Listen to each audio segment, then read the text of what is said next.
함께 오늘 성경 본문 말씀 함께 보도록 하겠습니다. 오늘 본문 열왕기상 3장 16절에서 28절 말씀입니다. 열왕기상 3장 16절에서 28절 말씀, 저와 여러분이 한 절씩 교독하도록 하겠습니다. 제가 먼저 읽겠습니다. 어느 날 두 명의 창녀가 왕께 와서 그 앞에 섰습니다. 그 가운데 한 명이 말했습니다. 네, 주여, 이 여자와 제가 한 집에 살고 있습니다. 저 여자와 집에 같이 있을 때 제가 아기를 낳았습니다. 제가 아기를 낳은 지 3일째 되는 날 이 여자도 아기를 낳았습니다. 우리는 함께 있었고 집에는 저희 둘 외에 아무도 없었습니다.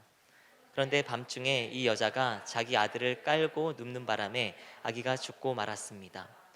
그러자 저 여자는 한밤중에 일어나 제 곁에 있던 제 아들을 데려갔습니다. 제가 자고 있을 때 말입니다.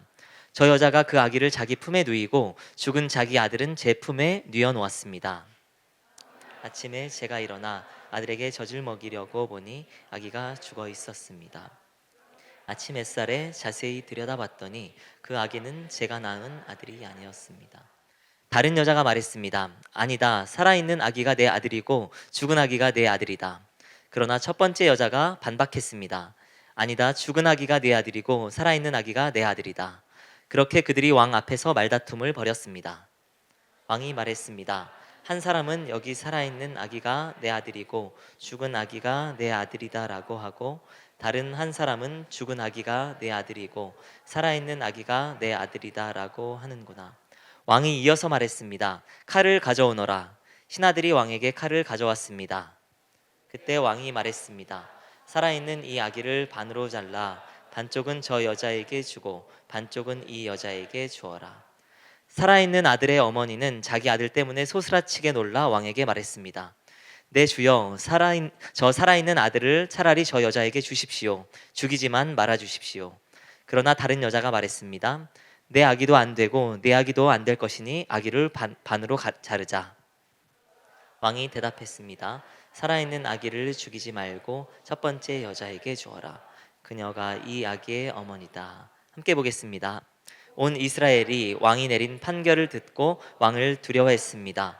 그들은 왕이 하나님의 지혜로 판결하는 것을 보았기 때문입니다. 아멘. 이 본문 말씀 가지고 이서진 목사님 나오셔서 말씀 전해 주시겠습니다. 주일 저녁 여러분에게 소중할 수 있는 시간에 예배하러 오신 여러분 주님의 이름으로 환영하고 축복합니다. 교회 소식을 먼저 좀 알려드려야 될 것 같아서요. 라이프 컨퍼런스 광고만 여러분에게 좀 드리고 말씀을 나누려고 합니다. 여러분 들어오실 때 사랑을 시작하다라는 그 연애와 결혼 컨퍼런스 신청서를 받으셨을 텐데요. 사랑을 시작하다 그 첫 주차에 너무 많은 분들이 신청을 해주셔서 저희가 입금 순으로요. 입금한 순서가 1000명이 되면 그 이후에는 신청을 하셨어도 이렇게 참여를 할 수 없는 상황이 되었습니다. 양해를 먼저 부탁드리고요. 박재현 씨와 이정현 대표님 그리고 이정선 사모님께서 섬겨주시는 라이브 컨퍼런스, 밴드 몽니의 리드 보컬인 김신희 씨와 K-POP 스타의 이미셜 씨가 함께 나와서 섬겨주시는 자리에 신청하기를 원하시면 이번 주에 꼭 신청하시는 것이 좋을 것 같다 생각이 듭니다. 저희 공동체도 혹시 있을까봐 광고를 드리는데, 신청서를 쓰지 않고 입금 순으로 마감된다는 소식을 듣고 급한 마음에 입금만 하신 분이 지금 70여 명 계시는데요. 그러니까 저희가 입금만 하신 분이 어느 공동체인지 이름만 보고는 알 수가 없어서, 혹시 저희 공동체도 난 신청서 안 쓰고 입금만 했다 하시는 분들은요, 나가실 때 꼭 신청서를 제출해 주시면 좋겠다 이렇게 생각이 됩니다. 이번 주에 마감이 될 것 같으니까요. 사랑과 연애 그리고 결혼에 대해서 배울 수 있는 크리스천의 연애 컨퍼런스, 사랑을 시작하다 신청하셔서요. 나가실 때 데스크에 내주시면 감사하겠습니다. 옆 사람에게 이렇게 인사해 주시겠어요? 하나님께서 당신을 부르셨습니다. 한 번 더 인사해 주시겠어요? 하나님께서 당신을 세워가실 것입니다. 가슴에 손을 얹고요, 스스로를 축복했으면 좋겠습니다. 하나님은 나를 사랑하십니다. 그 사랑이 나를 포기하지 않으십니다. 이 시간 주님 앞에 내 마음을 엽니다. 나는 절대로 이전과 같지 않을 것입니다. 아멘. 11월과 12월 두 달간 왕좌의 게임이라는 주제를 가지고요. 이스라엘 역사에 드러난 왕을 세우시고 또 왕에게 능력을 주시고 때로는 왕을 훈련시키시기도 하고 또 꾸짖으시기도 하시는 하나님에 대해 나누는 시간을 가지고자 합니다. 지금은 왕정 시대도 아니고 그리고 우리가 왕과 같은 자리에 오른 사람도 아닌데 왜 역사와 왕에 대한 이야기를 하려고 하느냐? 우리의 인생에서 청년기란 부모와 스승의 자리로부터 주원으로부터 떠나 스스로 자신의 인생의 중요한 갈림길에서 선택을 하고 결정을 내리고 그 선택과 결정에 대해 책임을 지고 그 무게를 견뎌야 하는 시기이기 때문입니다. 우리의 삶에서 진정한 어른이 되고 한 사람의 독립된 사람으로 자신의 인생을 개척하고 또 사람들과 원만한 관계를 맺기 위해서는요, 우리의 삶 가운데 지혜와 또 능력과 사람과의 관계를 돈독히 하는 대화의 기술과 같은 것들이 필요합니다. 셰익스피어가 쓴 헨리 4세라는 작품에 이런 명대사가 있죠. 왕관을 쓰려는 자 그 무게를 견뎌라. 동서고금을 막론하고 자신에게 주어진 특권을 원하고 또 하나님께서 열어주시기 원하는 비전의 자리에 스스로 오르고 싶다면 하나님 앞에서나 사람 앞에서나 자신에게 부여된 특권에 대한 책임과 능력이 함께 있어야 함을 이야기하는 것입니다. 11월과 12월 두 달간 이 왕좌의 게임을 나눌 때 여러분의 인생의 선택의 갈림길과 결정에 필요한 모든 지혜를 하나님께서 부어주시기를 주님의 이름으로 축복합니다.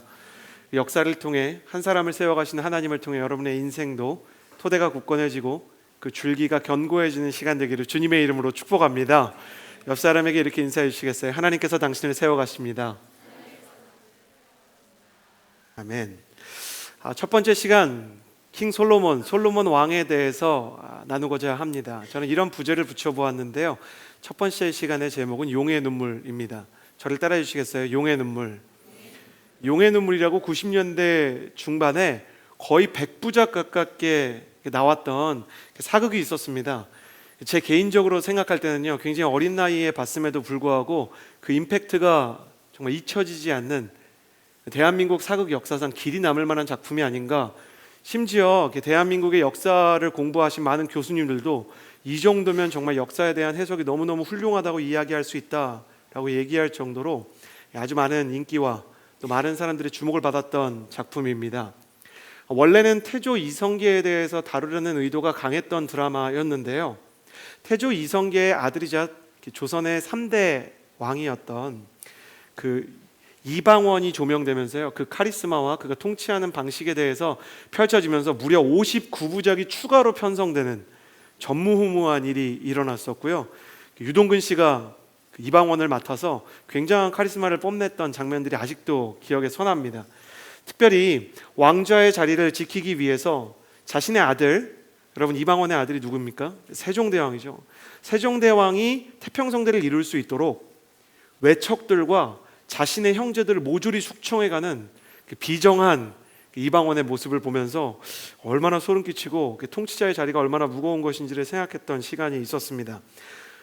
이방원은요, 그의 형제였던 이방석, 이방간을요 1, 2차 왕자의 난에 의해서 숙청했고요, 자신이 스스로 세웠던 정조 방과를 스스로 패하고 태종의 자리에 오르는 막대한 영향력을 과시했던 사람입니다.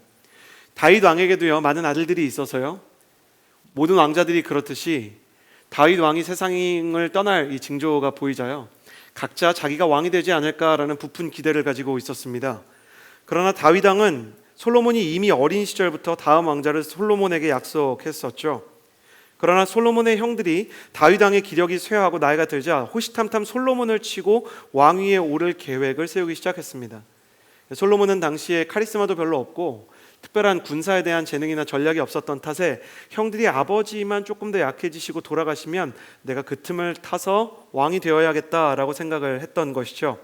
다행히 솔로몬에게는 능력이 없었지만 그의 어머니 밧세바는 상당히 지혜로운 인물이었고, 솔로몬에게 다윗의 대를 이어서 충성하고자 했던 여러 참모들의 도움으로 솔로몬은 왕위에 올랐지만, 솔로몬이 이런 정세 속에서 왕이 되었기 때문에 솔로몬 왕에 대해서 다른 사람들이 잘 모르는 부분인데요, 그가 왕이 되어서 처음 했던 일은 형제들의 목을 베는 일이었습니다. 형제들의 목을 베고 반란에 가담했던 아버지의 충신들을 죽이고, 이때 다윗의 오른팔이자 또 다윗과 마음은 달랐지만 아주 다윗에게 충성했던 요압까지 모조리 참수되는 일이 있었습니다. 뿐만 아니라 솔로몬은 굉장히 어린데 그의 선 왕이었던 그의 아버지였던 다윗 왕은 너무나 탁월한, 군사적으로나 정치적으로나 영성에 있어서나 빈틈없이 탁월한 사람이었기 때문에 전임자가 너무 훌륭한 그 무게를 이어받아야 되는 부담감까지 떠안게 되었던 것이죠. 형들을 죽여야 했던 동생으로서, 혹은 너무 위대한 아버지를 가졌던 아들로서 부담감에 짓눌렸던 어린 솔로몬은 필사적으로 하나님에게 매달리기 시작합니다. 아버지에게서 배웠던 네가 위기 때마다, 네가 중요한 결정을 해야 할 때마다 하나님께로 가서 무릎을 꿇고 기도해라 라는 말을 딱지가 않게 들었던 솔로몬, 그는 가진 것이 없었지만 하나님 앞에 기도하고 예배하는 것만은 훈련된 사람이었죠. 하나님은 그의 예배에 응답하셔서 네가 무엇을 원하느냐, 네가 무엇을 원하든지 내가 그것을 주겠다라고 이야기합니다. 그때 솔로몬이 역대급 기도를 하죠. 간단한 기도였습니다. 주님, 저에게 지혜를 주십시오. 다윗의 사후 이스라엘 왕정을 이끌어가는 열왕기의 서막을 여는 솔로몬이 매우 어린 나이에 하나님 앞에서 당돌하게 구했던 이 지혜라는 것이 열왕기 전체의 주제가 될 만큼 중요한 것이었다는 것을 그때는 솔로몬도 몰랐습니다. 지혜, 선택과 결정의 기로에서 답을 찾고 많은 사람들에게 활로를 낼 수 있는 지도자의 힘. 솔로몬은 왕관의 무게를 견딜 수 있는 판단력과 사람의 마음을 움직이고 읽을 수 있는 힘을 하나님에게 구했고, 하나님께서 그에게 그것을 부여하였기에 그는 지혜의 왕으로 기억되게 된 것입니다. 그렇다면 솔로몬의 지혜란 대체 어떤 것이었을까? 성경은 무엇을 보고 지혜롭다고 말하는 것일까? 우리는 솔로몬의 재판을 통해 이 지혜의 정체를 발견할 수 있습니다. 함께 16절에서 22절 말씀까지 같이 이 역사의 드라마를 읽어보았으면 좋겠습니다. 함께 읽겠습니다. 시작. 어느 날 두 명의 창녀가 왕께 와서 그 앞에 섰습니다. 그 가운데 한 명이 말했습니다. 내 주여, 이 여자와 제가 한 집에 살고 있습니다. 저 여자와 집에 같이 있을 때 제가 아기를 낳았습니다. 제가 아기를 낳은 지 3일째 되는 날 이 여자도 아기를 낳았습니다. 우리는 함께 있었고 집에는 저희 둘 외에 아무도 없었습니다. 그런데 밤중에 이 여자가 자기 아들을 깔고 눕는 바람에 아기가 죽고 말았습니다. 그러자 저 여자는 한밤중에 일어나 제 곁에 있던 제 아들을 데려갔습니다. 제가 자고 있을 때 말입니다. 저 여자가 그 아기를 자기 품에 누이고 죽은 자기 아들은 제 품에 누워 놓았습니다. 다음날 아침에 제가 일어나 아들에게 젖을 먹이려고 보니 아기가 죽어 있었습니다. 그런데 아침 햇살에 자세히 들여다봤더니 그 아기는 제가 낳은 아들이 아니었습니다.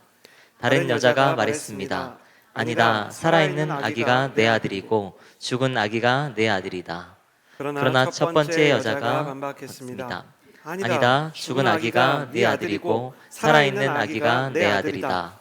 그렇게 그들이 왕 앞에서 말다툼을 벌였습니다. 오늘 성경은 당시 온 나라를 뒤흔들어 놓았던 예루살렘 베이비 스캔들에 대해서 이야기하고 있습니다.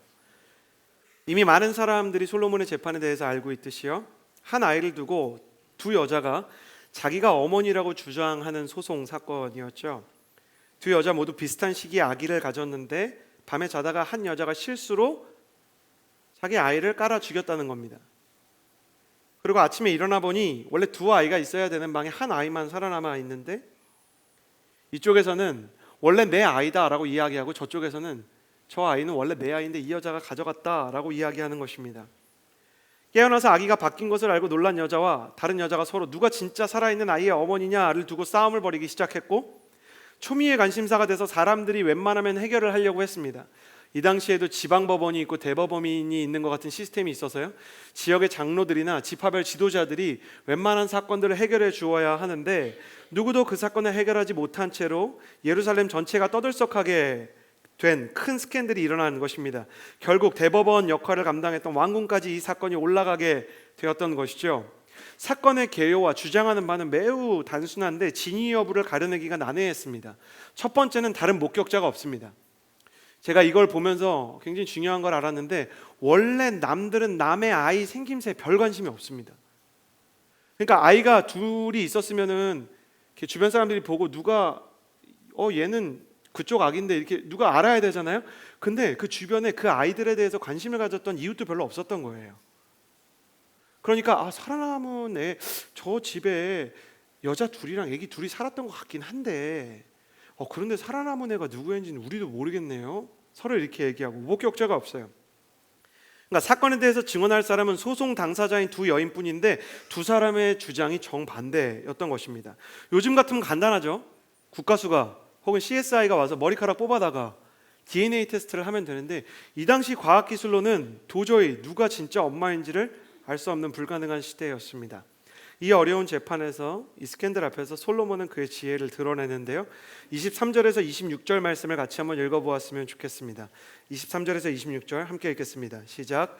왕이 말했습니다. 한 사람은 여기 살아있는 아기가 내 아들이고 죽은 아기가 내 아들이다라고 하고 다른 한 사람은 죽은 아기가 내 아들이고 살아있는 아기가 내 아들이다라고 하는구나.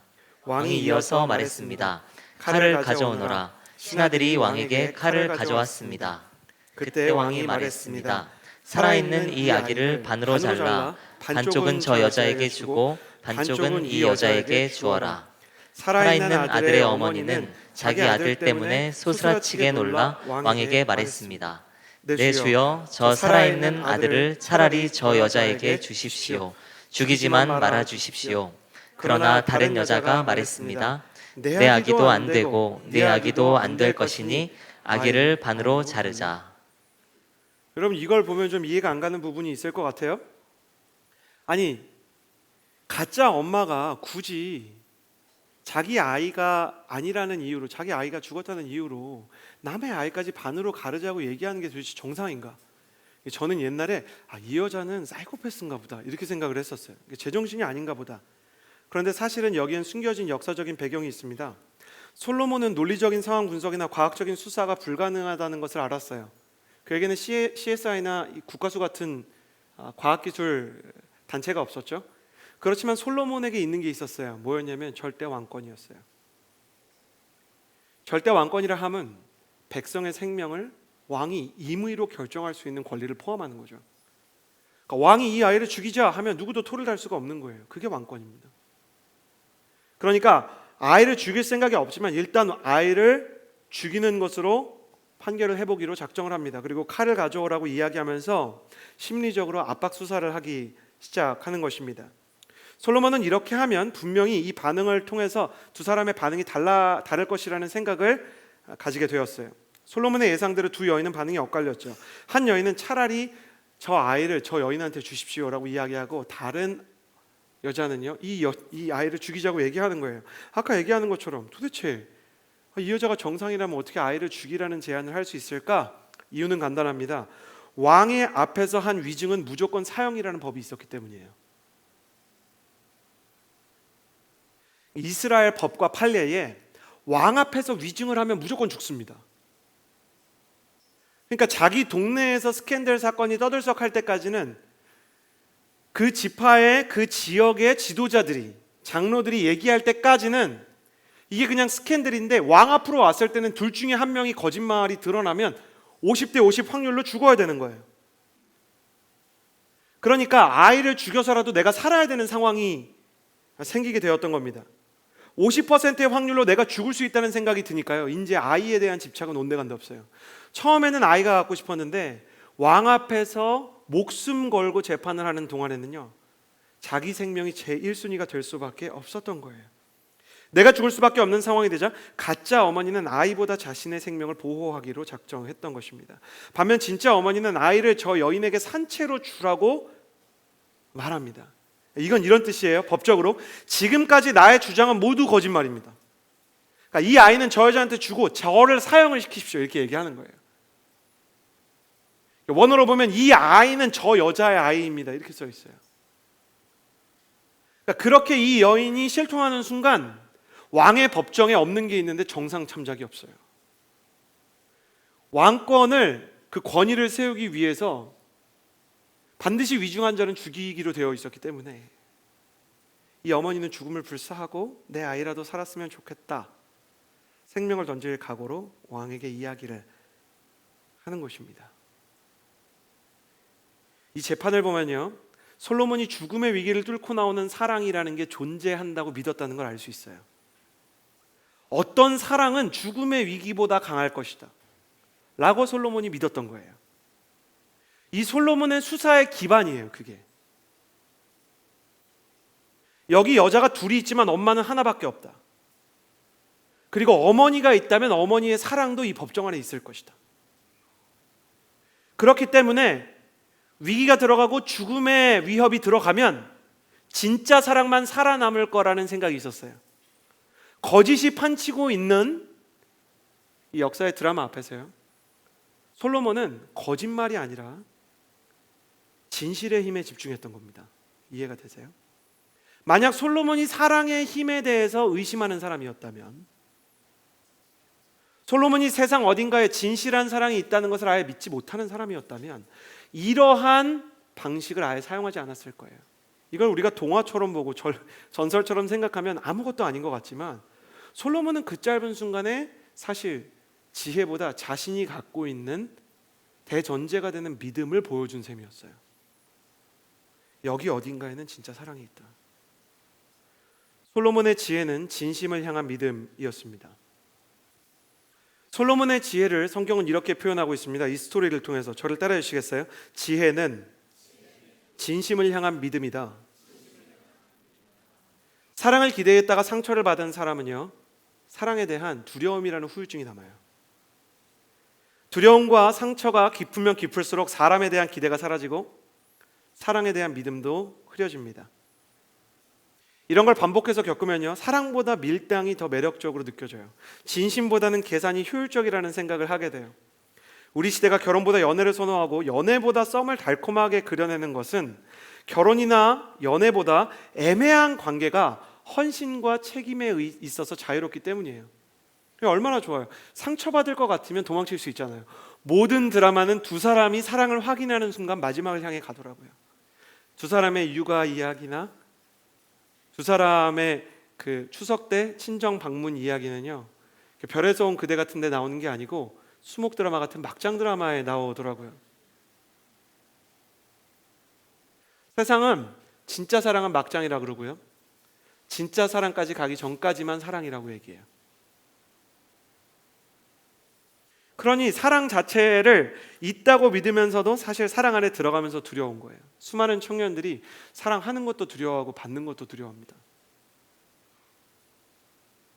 그러나 사실 사랑이 없다고 이야기하는 사람은요, 자기 세계에 갇혀 있을 뿐이에요. 내가 경험한 세계가 전부예요. 내가 바라본 세상이 전부인 것이죠.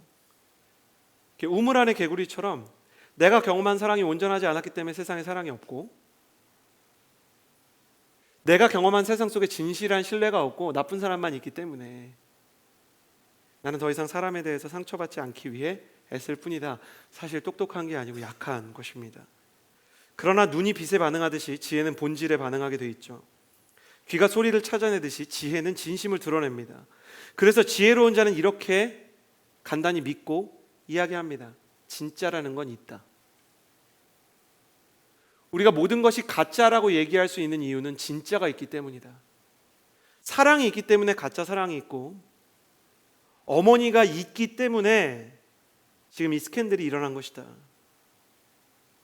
언뜻 생각하면 거짓말을 하는 여자 때문에 재판이 생겼다고 생각할 수 있는데, 왕의 법정까지 죽음을 각오하고 자기 아이를 지키기 위해서 찾아온 순간부터 사실 솔로몬은 그 여인을 볼 때 둘 중에 한 명은 목숨을 걸고 아이를 지키려고 한다는 걸 알았던 거예요. 성경은 진짜에 대한 믿음이 없이 똑똑해지는 법이 없다고 얘기해요. 진짜 사랑이 없다고 생각하는 사람이 지혜로울 수 없다. 진짜 소망이 존재하지 않는다고 이야기하는 사람이 세상에서 야가 빠지고 굉장히 효율적인 것 같지만 그 사람은 냉소적이고 비겁하고 약한 사람일 뿐이다. 너무너무 잘 알려진 솔로몬의 재판 이야기 안에 진짜에 대한 솔로몬의 믿음이 있었다는 사실을 기억하십시오. 당신은 어떻습니까? 당신은 진짜 사랑이 있다고 믿습니까? 진짜 사랑이 있다고 생각하고 진짜 친구를 믿는다고 얘기하면, 진짜 소망이 있다고 얘기하고 진짜 나는 예수님의 부활을 믿는다고 얘기하면 세상이 당신을 손가락질하고 바보처럼 생각하지 않겠습니까? 외눈박이만 사는 세상 속에서는 두 눈을 가지면 이상한 변태가 될 수 있는 것이죠. 당신이 가진 것을 비우는 사람들의 신경을 쓰지 마십시오. 당신이 믿는 것을 깎아내리는 사람들에 의해 당신의 인생을 좌지우지하지 마십시오. 당신이 가치 있다고 생각하고 진짜라고 생각하는 것을 지키십시오. 당신은 다른 사람들에 의해 흔들릴 존재가 아닙니다. 지혜로운 자는 자신의 믿음과 신념을 지키고 진짜를 드러내는 본질의 힘을 가지고 있다. 여러분, 냉소적인 사람이 지혜롭다고 생각하지 마십시오. 시크한 사람이 똑똑해 보일 수는 있지만 그는 똑똑한 사람이 아니에요. 원래 안 된다고 얘기하는 건 언제나 쉬운 겁니다. 어떤 사람이 무언가에 도전해요. 나 진짜 공부해서 대학 가려고 해. 넌 갈 수 있을 거야 보다, 야, 가겠냐? 못 갈 확률이 더 높죠. 내가 어디 지원을 해서 스튜어디스가 되려고 해. 내가 파일럿이 되려고 해. 내가 교수가 되려고 해. 내가 목회자가 되려고 해. 모든 것은 될 확률보다 안 될 확률이 더 높아 보이기 때문에 그냥 확률 게임을 하는 사람들일 뿐이에요.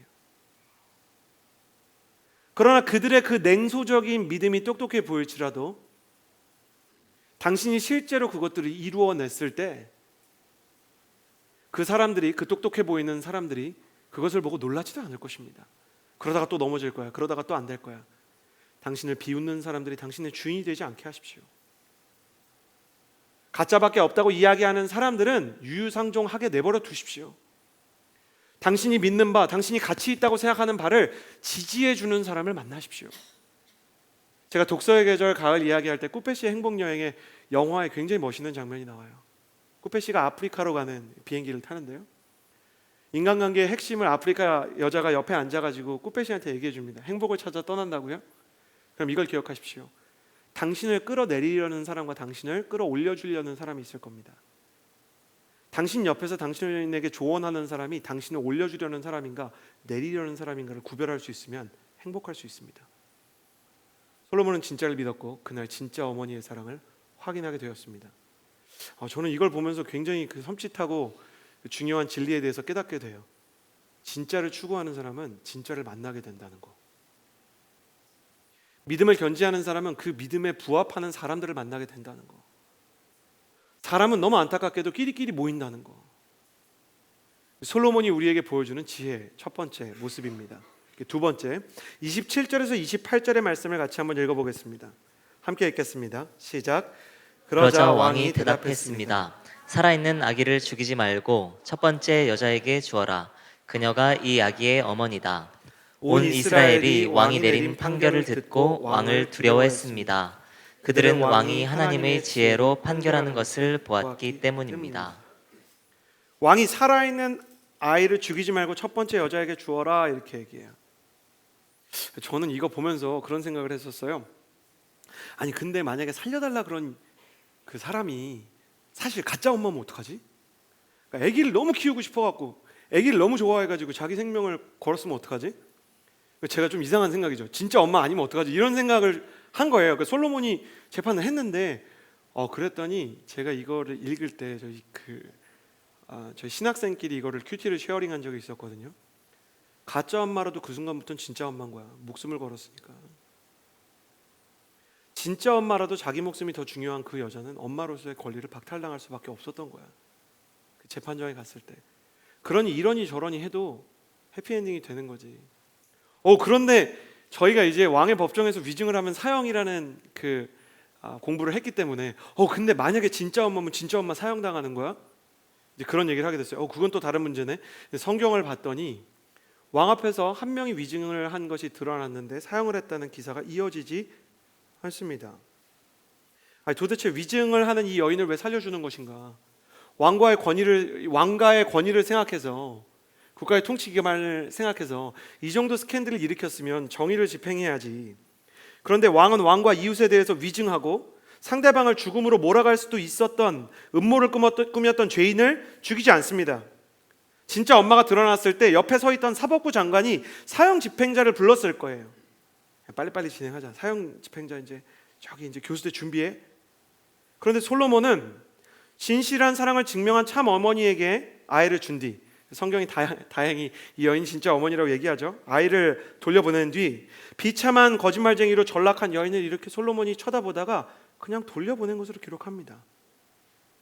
끝이에요. 그날 사형은 없는 거예요. 남의 아이가 자기 아이라고 우기더니 위기가 닥쳐오자 자기가 살기 위해서 아이를 죽이고자 했던 희대의 악녀. 아니, 도대체 이 여자를 왜 처벌하지 않는 것일까? 그것은 이 악녀가 어제 자기 친아들을 잃은 어머니였기 때문이에요. 그러니까 지금은 악녀예요. 오늘은 악녀예요. 근데 어제는 자기 아이를 잃어버린 엄마였던 거예요. 성경에 따르면 이 여인은 심지어 잠든 사이에 실수로 자기 몸으로 자기 아이를 깔아가지고 아이가 죽게 되었다고 이야기합니다. 그렇기 때문에 솔로몬은 아이를 잃은 엄마를 처벌하지 않고 그냥 돌려보내는 것으로 그날의 사건을 마무리 지었던 것입니다. 솔로몬이 결단력이 없거나 마음이 약한 사람 아닙니다. 솔로몬이 자기 형제들까지 숙청하는 것으로 왕위를 시작했던 것을 기억하십시오. 그러나 오히려 하나님께서 솔로몬의 이런 행동을 보고 온 나라가 그를 두려워하게 했다. 이게 중요합니다. 왕의 권위를 하나님께서 세워주신 것이죠. 솔로몬이 하나님에게 지혜를 구했던 장면을 성경은 이렇게 기록하고 있습니다. 열왕기상 3장 9절인데요. 같이 한번 읽어보았으면 좋겠습니다. 함께 읽겠습니다. 시작. 듣는 마음을 종에게 주사 주의 백성을 재판하여 선악을 분별하게 하옵소서. 솔로몬은 지혜를 구할 때 그냥 지혜를 구하지 않고 하나님 듣는 마음을 주십시오라고 구해요. 그 사람을 만나면 그 사람이 무슨 말을 하는지를 내가 알아듣게 해주십시오. 그 사람이 하는 말에 심정을 내가 헤아릴 수 있게 해주십시오. 저희 공동체에도요, 변호사로 일하고 있는 그 지체가 있습니다. 언제가 제일 힘드냐 그랬는데 말을 해도 무슨 말인지 모르겠을 때가 있대요. 여러분 그런 경험 다 있으시죠? 법정까지 가지 않아도 우리 두 사람이 한국말 하고 있는데 무슨 말인지 모르겠어. 2시간을 들었는데 얘네가 왜 헤어졌는지 모르겠어. 3시간을 들었는데 그래서 왜 힘들다는 건지 모르겠어. 그래서 어떤 부분이 힘들다는 거야? 3시간 뒤에 인내심을 가지고 물어봤는데 언니 다 얘기했잖아요. 그러니까 그래서 뭔데? 저도 잘 모르겠어요. 그런데 진짜 블랙홀 같은 사람이라는 느낌이 드는 거죠. 내 에너지를 빨아먹는 거예요. 2시간 얘기하면 3시간 자야 되는 사람들 있잖아요, 세상에. 근데 솔로몬은 사람과 이야기하고 그 사람의 말을 듣고 그 사람의 행동을 보고 그 사람의 결정을 보면 그게 무슨 마음인지 무슨 생각인지 그 사람의 히스토리가 뭔지 왜 저렇게 행동하는지 알게 해달라고 이야기한 거예요. 모든 사람의 눈에 잠재적인 유아 살인마가 보였죠. 근데 솔로몬은 아이를 잃어버려서 제정신이 아닌 여자의 절규가 들렸던 거예요. 솔로몬은 그냥 이렇게 얘기했을 거예요. 일단 오늘은 아무도 죽이지 않겠다. 둘 다 돌아가라. 그리고 솔로몬에 대해서 다루는 모든 랍비들이 저와 같이 아이를 잃은 여자를 굳이 처벌하지 않았다라고 가르치는 것을 보아 이스라엘 사람들이 솔로몬이 그날 진실은 진실대로 드러내고 위로는 위로대로 하는 모습을 보면서 그가 정말 지혜롭고 보통 인간이 아니며 사람들의 마음과 진실을 동시에 드러낼 수 있는 위대한 지도자라는 생각과 존경을 보내게 되었다고 이야기합니다. 성경에서요, 지혜는 일을 잘하는 능력이라기보다 사람과 함께 대화를 잘하는 능력에 가깝습니다. 지혜로운 자는 혼자 있을 때 탁월한 사람이 아니라 함께 일할 때 시너지를 내는 사람이다. 성경이 그렇게 얘기하고 있어요. 지도자는 사람의 마음을 들을 수 있어야 하고 선한 영향력은 사람의 마음을 헤아릴 수 있는 지혜로부터 시작이 된다. 청년의 시절에 우리가 정말 배워야 되는 것 중에 하나가 무엇인가? 어제 어떤 청년과 이야기하다가 대화하는 법을 진짜 배우면 좋겠다. 제가 뉴저지에 갔어요. 뉴저지에 갔을 때 이제 청년 임원들이 있는 거예요. 근데 거기에 총무를 하는 이렇게 형님 한 분이 계셨어요. 그냥 형님이 아니고 진짜 형님이세요. 암흑의 세계에 몸담았다가 나오신 형님이세요. 근데 이 형님은 사업장을 운영하시는데요, 세상에 미국에서도 필수인 엑셀을 할 줄을 전혀 모르세요. 워드도 한글도 페이지도 그런 도큐먼트 이 프로그램들을 전혀 다룰 줄 모르세요. 그래서 어떻게 그걸 못하는데 사업을 하시냐고 물어봤더니 형님이 간단하게 얘기해요. 이거 확실하지? 이 얘기 한마디면 된다는 거예요. 목사님 밑장 뺀 거 아니지? 이거 하나면 팔로워들이 진실을 말합니다 이렇게 얘기하는 거예요. 자기는 서부에 있을 때나 동부에 있을 때나 막강한 갱의 멤버였대요. 사람들이 그 동네에서 자기 웬만하면 안 돼요. 총 차고 다니던 사람이 이제 사업한다는 얘기를 듣고 화통하고 시원해서 좋긴 한데 틀어지면 어렵다는 걸 알아서 밑에 사람이 알아서 일을 한다는 거예요. 하나님은 그게 마음에 안 들었던 거죠. 그래서 반드시 엑셀과 워드를 사용해야만 하는 온누리교회 MC단으로 부르셨어요. 그런데 대표 MC가 자꾸 기획안을 써달라, 엑셀 파일을 편집해달라, 너무 짜증나는 거죠. 그러니까 짜증나게 하지 마라. 오빠한테 이런 거 시키지 마라. 여동생인 여자 동생인 여자 사람 동생인 이 대표 MC가 시키는 일마다 퉁명스럽게 쳐내는 거예요. 그러니까 이제 대표 MC는 상처를 받죠. 근데 이 대표 MC도 대단한 사람입니다. 갱을 두려워하지 않는 사자굴에 들어가는 다니엘 같은 용맹함을 가지고 있어요. 아무리 오빠가 거절을 해도 끝까지 부탁을 합니다. 오빠는 이걸 해야만 된다. 총무 MC의 부르심이다. 너무 짜증이 난 나머지 저한테 물어보더라고요. 이 형님이 목사님 총무 MC는 뭐 하는 자리입니까? 그 순간 진실을 말해야 될지 부드럽게 말해야 될지 목회 버전과 진리 버전 두 가지가 컨퓨징이 좀 됐지만 진실을 말해주는 게 낫겠다 싶어서 말해줬어요. 총무 MC는 대표 MC가 시키는 거 다 하는 겁니다. 그랬더니 낯빛이 어두워져요. 기대했던 대답이 아닌데 그 순간 그 팔로워들이 얼마나 무서운지 알겠더라고요. 너무너무 무서운데 그런데 대표 MC가 이제 같은 테이블에 앉아서 이 오빠가 자꾸 뭐만 시키면 별것도 아닌데 짜증나게 하지 말라고 나한테 이런 거 시키지 말라고 한다고. 그래서 제가 근데 왜 그렇게 얘기하셨냐 그랬더니 의외의 대답을 하시는 거예요. 뭐냐면 목사님 저는 사람한테 이렇게 뒤끝 있는 스타일을 아주 싫어합니다. 이게 사람이 앞과 뒤가 똑같아야 된다고 생각해요. 근데 제가 알았어 내가 할게. 그리고 제 직원 시켜도 합니다. 놀라운 그 공과 사의 구분이 명확한 미주 사회에서요. 이렇게 부하 직원한테 교회 일을 시켜도 해주는 회사의 오너시더라고요. 이거 좀 해와. 그럼 해온답니다. 그래서 직원이 교회 기획안을 교회도 안 다니지만 쓸 수 있는 그런 카리스마를 가지고 있는 인물이에요. 그런데 제가 그렇게 안 하는 이유는 그렇게 하는 게 정직하지 않고 뒤에서 짜증 나는데 짜증 안 난 것처럼 행동하는 것도 싫고 남자답지 못하다고 생각해서 그래서 제가 뭐라고 얘기했냐면 형제 그러니까 핵심은 대표 MC랑 잘 지내고 싶다는 거네요. 그렇대요. 그때 모두가 놀랐습니다. 잘 지내고 싶어서 짜증난다고 얘기한 거야? 여러분 이해가 되세요? 근데 그 형제가 살아온 환경에서는 너무 터프하고 가정에 굉장히 많은 히스토리가 있기 때문에 마음을 전달하는 방식을 알지 못하는 거예요. 마치 너무너무 서툴면 처음에 선물을 할 때 포장을 해야 되는 이유를 알지 못하는 소년처럼 이 형제는 잘 지내고 싶다는 표현을 짜증난다고 얘기하는 거예요. 마음과 말이 달라요. 본심은 그게 아닌데 잘못된 말이 튀어나오는 거예요. 여러분 우리도 그럴 때가 많이 있지 않습니까? 내 마음은 그게 아닌데 말하고 보니까 상대방한테 상처를 줬어요. 내 마음은 그게 아닌데 얘기하다 보니까 얘기가 이상한 데로 가는 거예요. 그래서 제가 잘 생각하고 올해 한 해 하나님 앞에서 내 마음을 어떻게 전달할지에 대한 대화의 훈련을 받는 게 좋겠다. 그런데 주차장으로 나와서요. 목사님 정말 최근에 들은 얘기 중에 가장 인상 깊은 얘기다. 그러고 보니 마음과 나가는 게 항상 다른 것 같다. 근데 그러고 보니까 말할 때는 마음이 뭐였는지도 몰랐던 것 같다. 그 형제에게는 자기 마음을 듣는 지혜가 필요했던 거예요. 대화의 핵심이 무엇일까? 내 안에 있는 진심을 상대방에게 전달될 수 있는 방식을 배우는 거죠.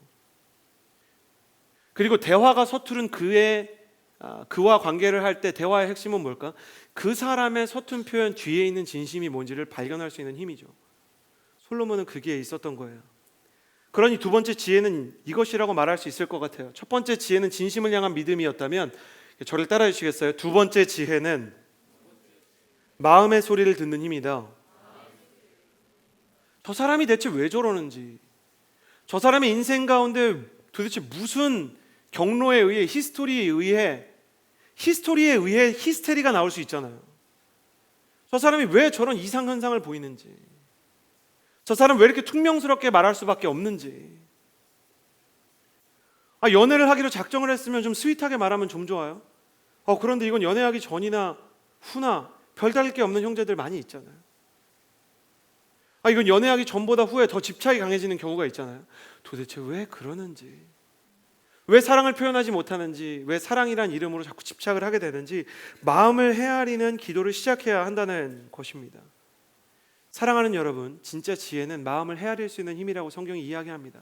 그러기 위해서는 가장 먼저 무엇을 해야 되는가? 내 마음의 소리를 들을 줄 알아야 합니다. 나는 대체 왜 그렇게 행동하는지. 솔로몬은 자신의 내면 세계에 대해서 끊임없이 탐구해서요, 잠언이라는 희대의 역작을 낳았어요.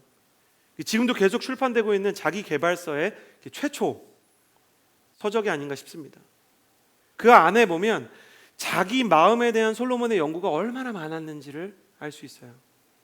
내가 누구인지 모르겠는 세상 속에서 솔로몬이 듣는 마음을 구했을 때 하나님께서 그 자신의 마음을 들을 수 있게 해주셨다. 여러분, 저를 보시겠어요? 여러분의 마음이 무엇인지도 모르고 예배의 자리에서 그냥 지쳐서 땅바닥만 쳐다보면서 주일날 교회 안 가면 왠지 재앙이 임할 것 같아서 온 사람들 얼마나 많은지 몰라요. 근데 하나님은 오히려 너희가 너희 스스로의 마음을 알게 하리라 이야기하고 계세요. 오늘 이 설교가 끝나고 기도할 때 여러분의 마음의 한 조각이라도 알게 되기를 주님의 이름으로 축복합니다. 당신 자신을 알고 당신 자신을 사랑하는 마음으로 다른 사람들의 진심을 헤아릴 수 있는 지혜가 임하게 되기를 주님의 이름으로 축복합니다. 그리고 더 나아가 이러한 류의 지혜를 사모하는 마음이 있게 되기를 주님의 이름으로 축복합니다. 이렇게 말씀이 끝났으면 너무 아름다웠을 텐데 솔로몬의 말년은 그러하지 않습니다. 열왕기상 11장 3절에서 4절 말씀을 같이 한번 읽어보았으면 좋겠습니다. 함께 읽겠습니다. 시작. 그에게는 700명의 후비가 있었고 300명의 첩이 있었는데 그 후비들이 솔로몬의 마음을 돌려놓았습니다. 솔로몬이 나이가 들자 왕비들이 그의 마음을 다른 신들에게 돌려놓았고 솔로몬은 그 아버지 다윗의 마음과 달리 그의 마음을 하나님 여호와께 다 드리지 않았다. 이어서 기록되어 있어요. 솔로몬의 인생이 끝까지 아름다웠다면 참 좋았을 텐데 성경은 솔로몬의 말년이 상당히 비참했다 이렇게 얘기합니다. 성경은 솔로몬의 말년에 대해서 간단하게 이렇게 얘기합니다. 그가 하나님으로부터 마음을 돌렸다. 초심을 잃고요, 하나님으로부터 등을 졌다는 거예요. 솔로몬이 그 이후에도요 상당히 지혜롭게 성전도 건축하고 많은 역사의 기록들과 업적을 남긴 것 같아요. 그러나 지혜를 주신 하나님은 잃어버렸습니다. 아버지의 유산과 재물은 손에 넣었지만 아버지와의 관계를 잃어버린 페류나처럼 그의 마음 가운데 하나님의 자리가 사라졌던 거죠. 형들을 숙청하고 아버지로부터 물려받았던 책임 때문에 두려워하면서 겸손히 하나님 앞에 엎드려 지혜를 구하던 절박한 믿음은 사라졌고요, 또 진실한 사랑에 반응하던 사람의 마음을 듣던 그의 지혜 역시 하나의 기능이 되었을 뿐 본질적인 영적 지혜로부터는 멀어지기 시작했습니다. 3절 말씀을 보면 첫 번째 솔로몬에게 1000명의 여자가 있었다고 얘기합니다. 700명의 후비가 있었고 300명의 첩이 있었대요. 세상에 이렇게 나쁜 남자가 있습니까? 이것을 간단하게 이렇게 얘기할 수 있을 것 같아요. 솔로몬은 진심을 잃어버렸어요. 1000명의 여자를 성경이 사랑했다 이렇게 써요. 와, 1000명을 사랑해. 제가 옛날에 정말 잊지 못할 상담이 있는데 어떤 형제가 공동체 안에서 양다리를 걸치다가 하필이면 저한테 걸린 거예요. 제가 알기로 그 형제는 어떤 여자를 만나고 있었는데 제가 이렇게 종종 가는 커피숍에서 다른 자매의 볼에 입을 맞추다가 저에게 걸렸어요. 그래서 저는 살포시 가서 안녕하세요, 보기 좋습니다라고 인사를 해주었어요. 그런데요, 이 형제가 그때부터 너무너무 양심의 가책을 느껴서 아무 일도 안 했는데 정죄감이 느껴지니까 이제 교회를 나오지 못하는 거예요. 저는 제가 한 행동이 잘못이라고 생각하지 않습니다. 마음이 어렵다는 이유로 모든 것이 정상 참작 받을 수 있습니까? 그 사람은 피해자가 아니고 가해자예요. 진짜 피해자는 원래 그 사람이 교제하고 있던 자매입니다. 세상에 상처나 한 영혼을 향한 마음 이런 걸 이용해 가지고 자신의 가해 행위를 피해 행위로 둔갑시키는 사람들이 얼마나 많은지 몰라요. 저는 약간 그런 거가 굉장히 명확한 사람입니다. 그런데 세상에 굉장히 마음이 따뜻한 사람도 있잖아요. 전혀 잘못되지 않고 너무 따뜻하고 착한 리더십. 이 형제가 너무너무 불쌍하고 긍휼해서 저한테 변호하고자, 제가 특별히 무슨 정죄를 한 것도 아닌데 이렇게 전사님 제가 이렇게 얘기하고 싶은 게 있어요. 그러고 왔는데 저한테 얘기를 한답시고 이제 실수를 이렇게 얘기한 거죠. 그 친구는요 이렇게 나쁜 친구가 아니에요. 제가 얘랑 아울리치도 가봤고 제가 순원으로도 챙겼었고 제가 너무너무 좋아하는 이제 저 누나 그러면서 잘 따라다니고 순수한 면이 있는데 단지 목사님 사랑이 많을 뿐이에요. 자기도 말하고 어이가 없는 거야. 한 번에 두 여자를 사랑하면 그게 사랑이 많아서 그런 거군요. 여러분 동의가 되세요? 한 번에 두 여자를 사랑하면 사랑이 2배고 한 번에 3여자를 사랑하면, 그러면 솔로몬은 보통 남자의 1000배의 사랑을 하는 거네. 여러분 이게 말이 되냐고요. 여러분 다 웃으셨죠? 그러니까 제가 간단하게 사랑의 속성을 하나 얘기해 드릴게요. 사랑은 집중력입니다. 아닌가요? 제가 너무 화를 내나요? 제가 교회에서 너무 못 볼 꼴을 많이 봐서 그래요. 사랑 많으신 분들을 꽤 봐가지고 양다리만 걸치지 않았을 뿐 이 사람 저 사람 저울질하고 이 사람 저 사람 찔러보고 이 사람 저 사람이랑 데이트하고, 제정신이 아닙니다. 그건 사랑도 아니고 로맨스도 아니에요. 집중력이 없는 사랑은 언제나 진심일 수가 없어요. 진심은 한 길이고, 성경이 트루하트, 진심과 홀하트, 전심을 나누지 않아요. 그러니까 진심이라면 전심 전체여야 되는 겁니다. 그러니까 솔로몬은 사실 많은 사람을 사랑한다고 스스로 생각했을지 몰라도 실제로는 한 사람도 사랑하지 못한 거예요. 제발 형제 여러분, 자매 여러분, 지금 제가 얘기하는 동안 마음이 불편하면 또 스스로 피해자인 것처럼 생각하지 말고 회개하십시오. 이것저것 찔러보고 이 사람 저 사람 저울질하는 거, 그 당신의 마음속 어디에도 사랑이 없는 증거일 뿐이에요. 이 말씀이 선포되는 동안에도 마음이 불편할 뿐이라면 사단이 당신의 마음속에서 악마의 변호사 역할을 자청하고 있는 것뿐입니다. 솔로몬은 이때부터 모든 걸 잃어버리기 시작했어요. 그가 어머니의 사랑에 집중했을 때는 진실한 사랑을 믿었잖아요. 솔로몬의 재판 이야기와 1000명을 향한 솔로몬의 구의 이야기는 이어져 있는 겁니다. 그게 1000분의 1이 됐어요. 그의 지혜가, 그의 진심이 갈 길을 잃은 겁니다. 두 번째로 얘기하고 싶은 건요, 솔로몬은 서서히 무너졌다는 거예요. 3절과 4절에 왕비들이 왕의 마음을 돌려놓았다는 말이 반복되고요, 이게 굉장히 오랜 기간 동안 있었던 일이라는 것을 보여줍니다. 여러분 자동차 문 맨손으로 찢는 법 아세요? 자동차 문 맨손으로 찢는 법 간단합니다. 페인트 긁어놓고요, 물을 하루에 한 번씩 뿌리면서요, 페인트 다 벗겨놓고 물 하루에 한 번씩 뿌리면서 그냥 놔두면 녹슬어서 나중에 손으로 찢어집니다. 사람이 아무리 붙잡고 무너뜨리려고 해도 찢을 수 없는 것을 녹이 갉아먹으면 서서히 부식되어서 약해지게 되어 있는 거예요. 사단도 시간을 가지고 사람을 무너뜨린다는 것을 기억하십시오. 솔로몬 이랬을 거예요. 처음에는 왕비들과 첩들의 부탁과 간청을 못 이겨서 우상 숭배를 왕비와 첩들은 할 수 있게 해주고, 왜냐하면 고향이 다 이방 나라니까, 두로와 시돈에서 왔으니까, 얘가 원래 바알 섬기고 아세라 섬기던 땅에서 온 애니까 처음에는 그래 너네는 우상 숭배해, 이해해주고, 그 다음에는 왕비들이 우리가 사비 털어가지고 산당 조그맣게 하나 만들게요, 그거 허락해주고, 나중에는 어디까지 가느냐, 국가의 세금으로요, 하나님을 믿는, 하나님밖에 몰랐던 그 백성의 세금으로요, 국고를 털어가지고 전국 각지에 우상의 산당을 세워줘서 왕비들의 마음을 가져가려고 합니다. 거룩은 언제나 서서히 잃어버리게 돼 있습니다. 솔로몬이 거룩을 외면하는 동안 거룩만 외면한 게 아니었어요. 하나님이 그의 마음 가운데 주시는 음성과 불편함도 외면했어요. 저는 너무너무 안타까운 생각이 들어요. 솔로몬의 재판 이야기를 듣고 아프리카 지방에 스바라는 왕국이 있었는데요, 굉장한 힘을 자랑하는 에티오피아 왕국으로 추정이 됩니다. 그 왕국의 여왕이 찾아와서 솔로몬에게 이렇게 얘기합니다. 열왕기상 10장에 보면, 내가 내 나라에서 들었던 대로 솔로몬 당신이 이룬 일과 지혜에 대한 소문이 사실이었군요. 내가 직접 와서 당신을 보기 전에는 그 소문을 믿지 못했는데, 근데 내가 들은 소문은 당신의 지혜의 절반도 되지 않을 것 같군요. 지혜로 보나 부로 보나 지도력으로 보나 왕은 내가 들은 소문보다 뛰어난 존재입니다. 와, 왕의 백성들은 정말 행복하겠습니다. 성경에 이렇게 써 있어요.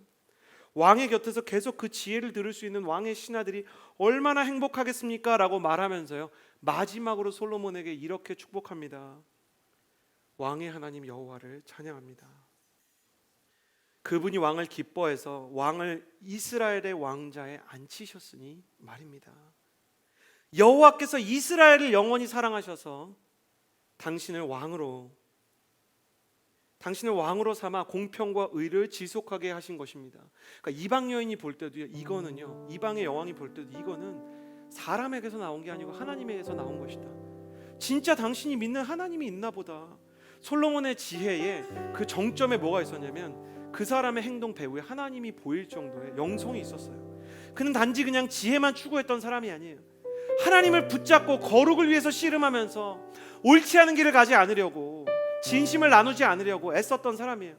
여러분, 신명기 말씀에 보면 왕은 여인을 많이 두지 말고 말도 많이 두지 말라 그랬어요. 하나님이 말은 백성에게 나눠주고 여자도 한 여인을 사랑해라.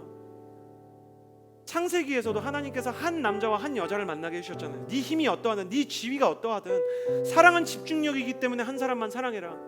그리고 누구보다 자기 자신이 집중하지 못했던, 온전히 사랑하지 못했던 아버지 때문에 상처를 받았던 사람 아닌가요?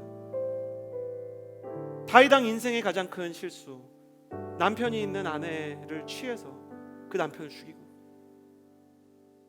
그 여인을 데려오고 자기의 인생 가운데 수많은 왕자의 난이 일어날 수밖에 없는 상황을 보면서 가정이 풍비박산돼서 그 생존자처럼 남은 비참한 피해자가 솔로몬이었는데, 솔로몬은 자기 아버지의 잘못된 과오를 그대로 따라가는 거예요. 그리고 그보다 훨씬 더 심한 갈등과 아픔을 남겨 나중에는 나라마저 두 쪽으로 갈라지게 되는 것입니다. 솔로몬은 스바 여왕이 이 말을 할 때 하나님의 음성을 들었어야 돼요. 하나님께서 당신에게 주신 것입니다.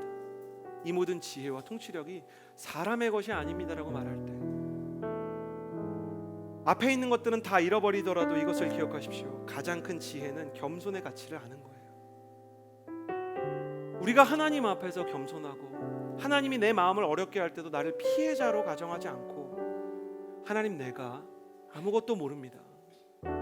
내게는 소년이 되어 왕이 되었던 그 두려움이 여전히 살아있고 하나님이 말씀하시는 대로 가고자 하는 마음이 있습니다 라고 그 스스로의 마음을 겸손하게 지켰다면 그의 마음은 이렇게 무너지지 않았을 거예요. 성경에 기록되어 있지 않았지만 저는 저 자신을 보면서 솔로몬이 이렇게 얘기하지 않았을까 상상을 해요. 내가 판결 많이 해봤는데 이제 알아. 내가 사람을 한두 번 봐. 내가 사람 보는 눈 있잖아. 너 몰라? 내가 어릴 때 하나님한테 지혜 구해서 받았잖아. 지혜의 왕 솔로몬, 너 들어봤어? 스스로에 대해서 언제부터 그의 마음이 그렇게 교만해졌을까? 하나님으로부터 받은 것이 언제부터 자기 거라고 생각했을까? 언제부터 사람들을 우습게 여기고, 언제부터 사람들을 미워하는 것을 정당화하고, 언제부터 사람들을 판단하고 사람들을 깎아내리는 것을 자신의 인생에서 정당한 일이라고 생각했을까? 내가 외로우니까 여자 하나 더 가지는 게, 내가 이 정도 헌신했고 이 정도 왕국을 위해서 애썼으면 이 정도 할 수 있는 거 아닌가? 라는 마음이 언제부터 그의 마음에 찾아왔을까? 이 말씀을 통해 하나님께서 우리에게 말씀하고 있는 거예요. 여러분, 지금 이 말씀을 들으면서 사랑에 대한 집중력이나 거룩에 대해서 하나님 지금 무언가를 여러분에게 말씀하고 있다면 지금 그 행위에서 돌이키셔야 돼요. 그건 거기에서 끝나지 않고 당신의 인생 전체를 녹슬게 하고 좀먹기 시작할 거예요. 가만히 스며들어와 당신이 늪 전체에 잠기게 될 때까지 멈추지 않을 것입니다. 그것이 성적인 망상이든 미움이든 교만이든 분노든 피해의식이든 자기 연민이든 염려와 근심이나 걱정이든 당신이 그것과 맞서 싸워야 합니다. 솔로몬이 그렇게 하지 않았을 때, 무너져가는 자기의 영혼을 방치했을 때 그는 결국 하나님을 등지고 모든 것을 잃어버린 왕이 되어 자신의 가문과 나라를 잃어버리게 된 것입니다. 당신의 마음 가운데 끊어내야 되는 것이 없습니까? 당신의 마음을 녹슬게 하는 것이 없습니까? 하나님 앞에 내려놓으십시오. 내가 내 힘으로 돌이킬 만한 힘이 없다고, 이미 중독되어 버렸다고 울부짖으십시오.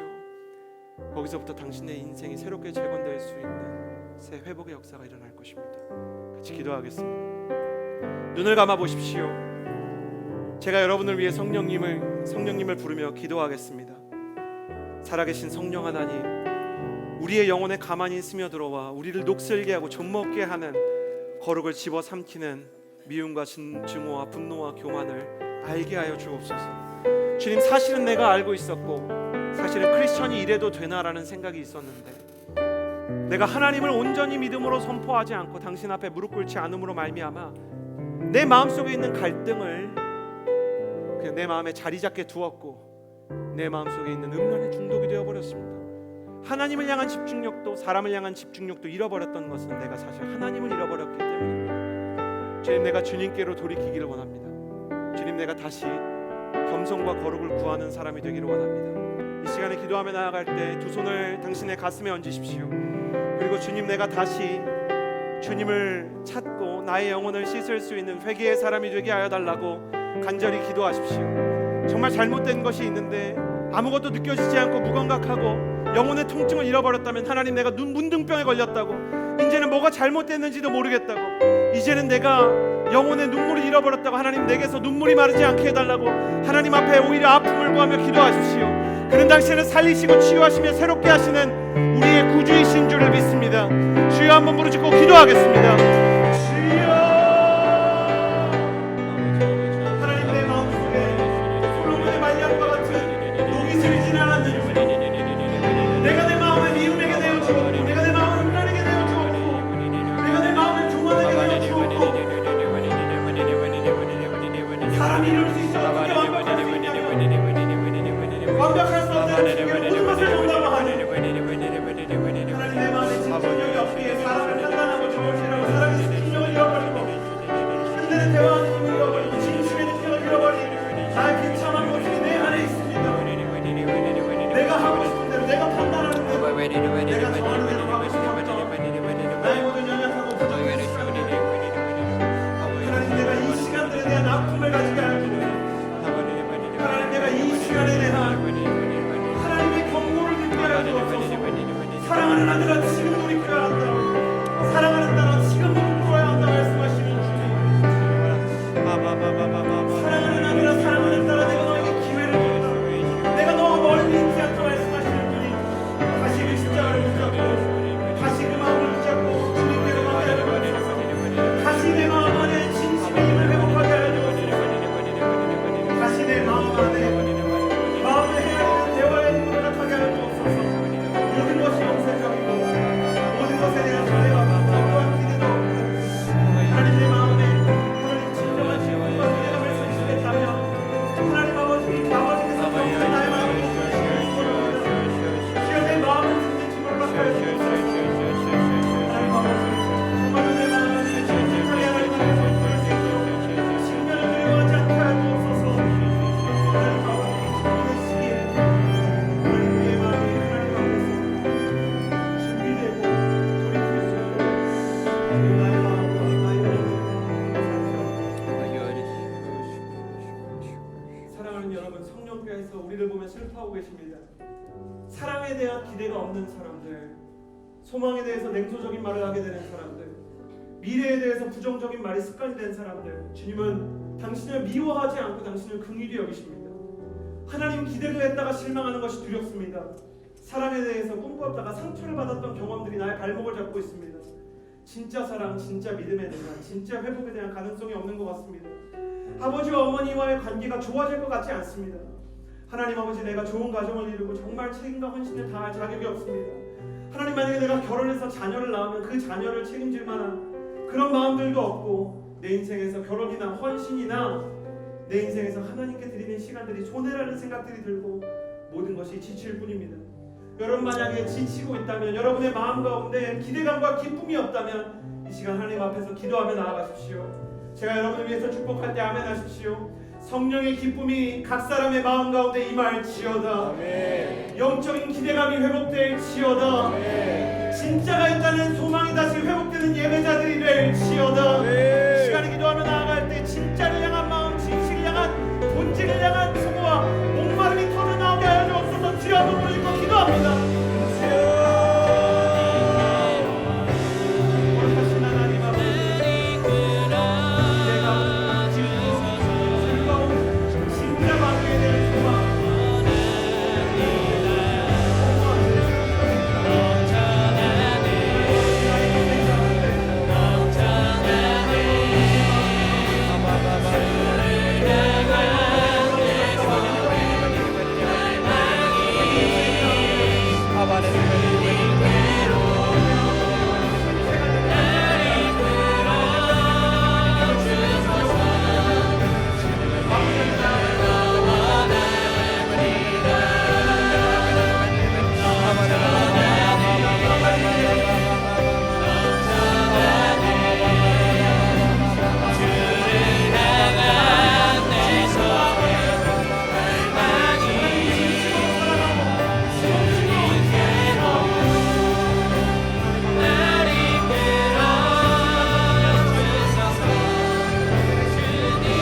시간의 마지막으로 기도할 때 진심과 전심을 구하며 기도합니다. 천리길도 한 걸음부터 가듯이 세계 선교도 한 사람을 품는 것으로부터 시작이 됩니다. 여러분의 마음 안에 진심을 향한 목마름이 있게 되기를 주님의 이름으로 축복합니다. 하나님, 사람들을 진심으로 대할 수 있는 진실한 사람이 되게 하여 주옵소서. 하나님만을 전심으로 섬기는 전심의 예배자, 전심의 헌신자가 되게 하여 주옵소서.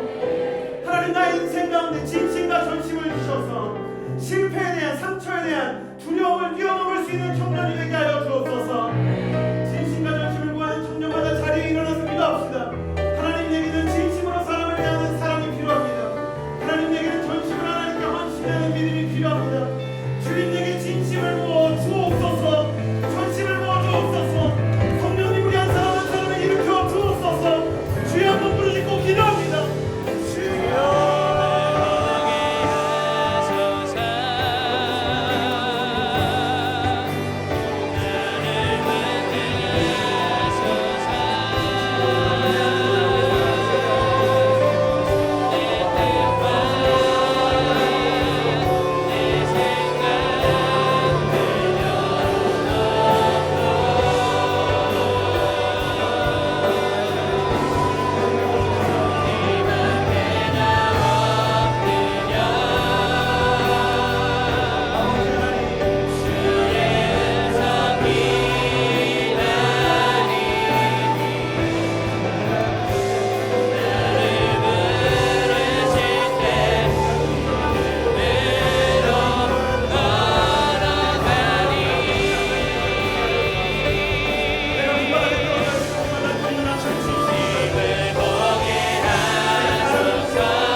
존귀하신 하나님 아버지, 내가 바닥에 떨어질 때마다 주님은 내게 진심을 다하셨고, 내가 사망의 음침한 골짜기를 다할 때 나의 발걸음에 주님이 전심으로 동행해 주셨습니다.